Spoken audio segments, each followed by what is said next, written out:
happy it's Friday. It has been such a trying week for me, and it's here.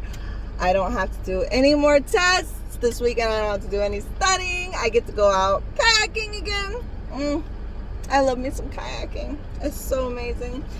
Anyways, it is Carpe Diem day.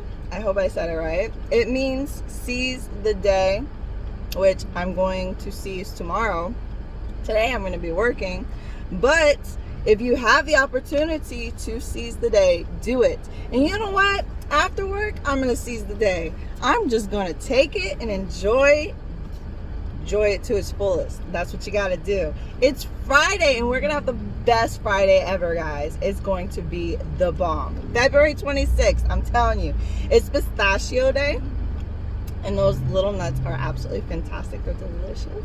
Originally, they came from the Middle East, and they are dated back all the way to 7,000 BC. 7,000 BC in Turkey, where they found archaeologists, they dig. But they are called the happy nut in China, and they are called the smiling nut in the Middle East. So that just goes for the power of the course today. It is a happy day. It's also the second day of Purim, which is the Hebrew holiday where they raised up and survived when other evil forces, this guy in the Persian Empire, wanted them all dead, and they persevered, and now they're descendants are celebrating that day because their ancestors survived. So that's a beautiful, and it's actually a really long festival. Yesterday was the first day, and it goes all the way up to March 9th. So second day, and I think it's a big long festival. I'm not sure where they celebrate it, but they do. It's also Yukon Heritage Month, which Yukon is a very, very young territory. As in, they discovered gold when they were panning in the rivers in the late 1800s. In the 1950s, they paved out the city or the town. I don't know how big it is. But ever since then, they've been celebrating the Yukon heritage. So everyone who went there for the gold rush is now part of their little family, and now they have a tiny young little heritage, which is absolutely beautiful. It's like a baby town in comparison to everything else of age-wise, and I bet you'd go there and you wouldn't even realize how young it is. I mean, look who's talking. I live in Florida. Everything I see has been built in this century. Well, not this century, the 1900s. I forget that we passed over into the 2000s. Oh, I'm so old. It's Skip a Straw Day too. So Skip a Straw Day is all about the environment and preserving it and knowing that plastic is not good for the environment. And so if you can skip the straw, skip it. It's hard for me to do, so unfortunately I'm not going to skip it, but I have seen some workarounds for it. There's been some zoos, and I believe SeaWorld does this too, where they have paper straws, and it's really durable paper that you can use as a straw, and it is biodegradable. So there's the problem gone. It's not going to hurt turtles. It's not going to stay there for long. If it does get thrown out into the wild or on the ground, it will degrade and become part of the soil. So if you're going to use a straw, find some biodegradable ones, and definitely if you have to use a plastic one, dispose of it correctly so it doesn't hurt the environment. Letter to an Elder Day.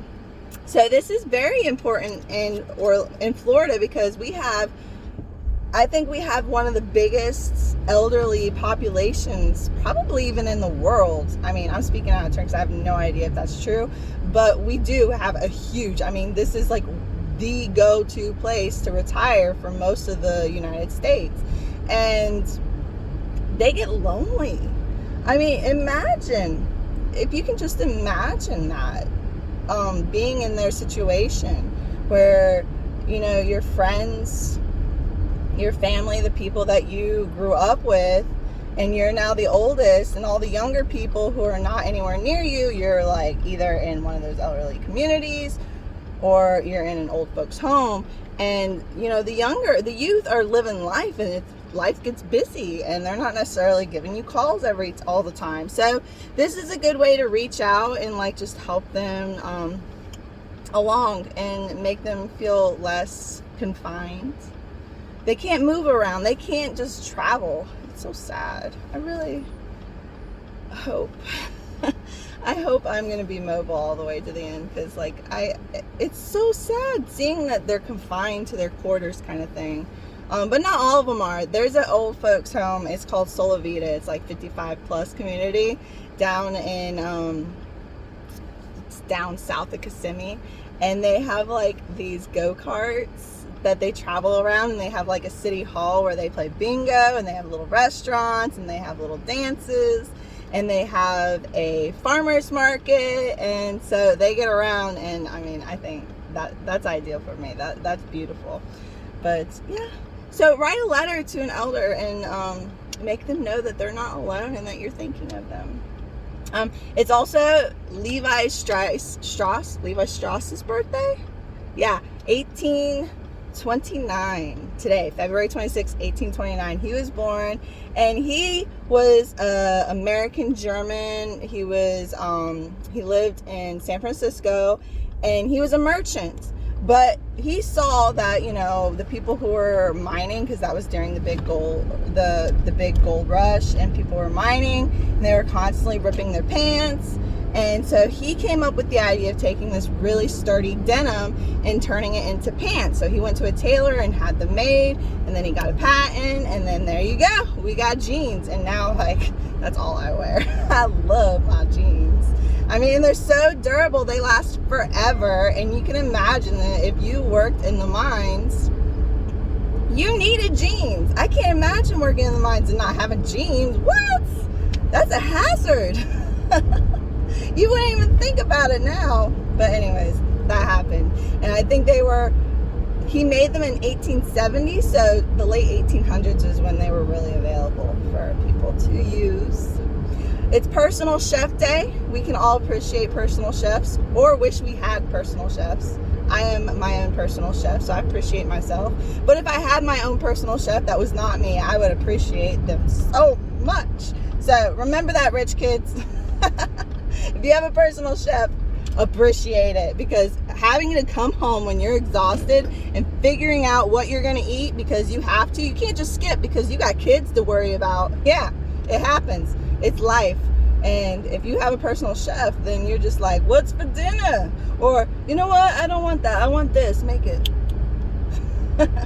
Personal chef, man. That sounds amazing. There are also ways you can do it where you can order food and they give you a week's worth of food, and all you gotta do is heat it up, and that's a form of personal chef. I would appreciate that too. I just don't do it. I should. That sounds awesome, actually. You pick from their selected meals, and then you have all the meals with it for the week in your refrigerator, and all you gotta do is follow the little instructions they give you, and it's already prepped and ready to go. Personal chef. It's available to everyone now. It's also for Pete's sakes day. For Pete's sake. You've heard that expression, right? So originally I think it was 1918, was the first documented saying for Pete's sake, but it wasn't for Pete's sake. It was for the love of Pete. That's what they used to say. And then it kind of changed over time to be for Pete's sake. Before that, though, in 1880, they were saying for the love of Mike. So who came up with it is an absolute mystery. I think it just evolved over time from this to this to this. And there's probably many other versions, and this is just the one that stuck. So there you have it. For Pete's sake. It's also International Stand Up to a Bully Day.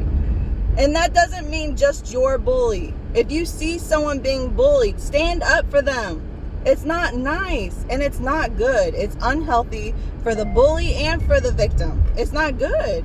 You can't let it go on, because that's not how people act in the real world. And if it is how people are acting in the real world, then that is a major problem. We should not let it get to that point. Yes, bullying is horrible.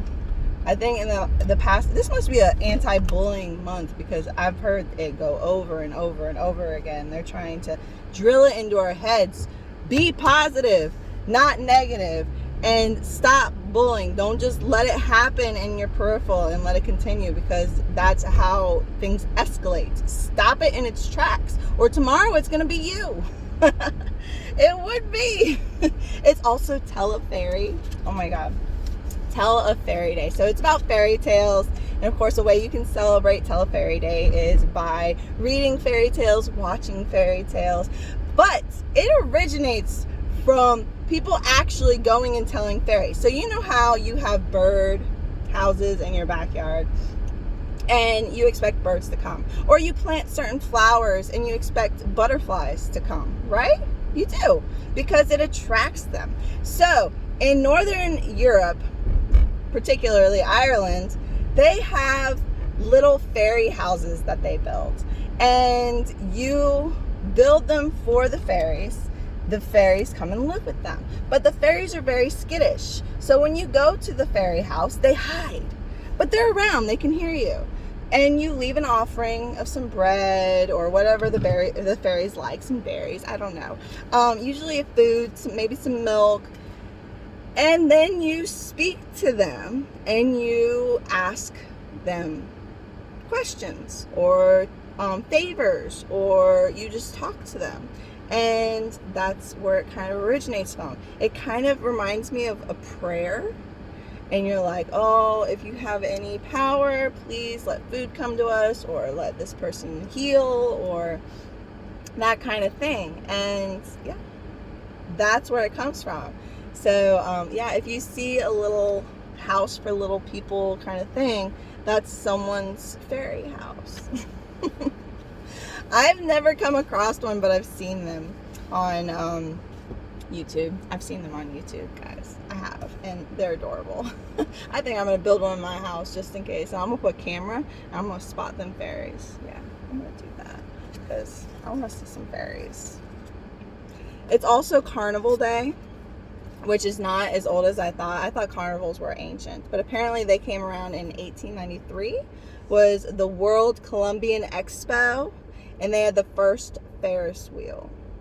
I know, that's pretty awesome. This is the season for carnivals, so as long as we keep our distance and it's a big enough ground, I think they'll still be operating, because it is outside.